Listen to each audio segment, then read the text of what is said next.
68वी महाराष्ट्र केसरी कुस्ती स्पर्धा महाराष्ट्र कुस्तीगीर संघ आणि रामकृष्ण अण्णा पाटील यांच्या संयुक्त आयोजनाच्या माध्यमातून 18 मार्च ते 22 मार्च या ठिकाणी 5 दिवस या स्पर्धा होणार आहे। या स्पर्धेसाठी महाराष्ट्रातल्या सर्व जिल्ह्यामधून निवडक कुस्तीगीर या ठिकाणी येणार आहे। आपापल्या जिल्ह्यातून सिलेक्शन होऊन येणार आहे।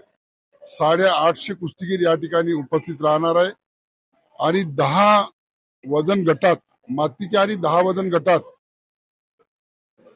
गादीच्या ह्या कुस्त्या होणार आहे। महाराष्ट्र केसरी स्पर्धेसाठी जे पैलवान येईल त्याची 22 तारखेला महाराष्ट्र केसरी कुस्ती अजिंक्यपद स्पर्धा त्या ठिकाणी होणार आहे। यामध्ये रामकृष्ण यांनी अत्यंत चांगली व्यवस्था त्या ठिकाणी केली आहे। महाराष्ट्रातल्या सर्व जिल्ह्यांना आम्ही तसं निवेदन पाठवलं, त्या ठिकाणी त्याच्या स्पर्धा झाल्या आहेत।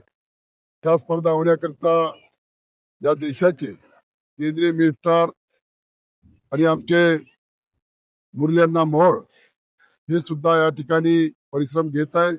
त्याचप्रमाणे महाराष्ट्राचे मुख्यमंत्री देवेंद्रजी फडणवीस यांचे सुद्धा महाराष्ट्र केसरीच्या स्पर्धेसाठी शेवटच्या दिवशी उपस्थित राहणार आहे। केंद्रीय मिनिस्टर खडसे मॅडम ह्या सुद्धा उपस्थित राहणार आहे। या स्पर्धा चांगला व्हाव्या या दृष्टीनं सर्व कार्यकर्त्यांचं मनापासून आभार मानतो।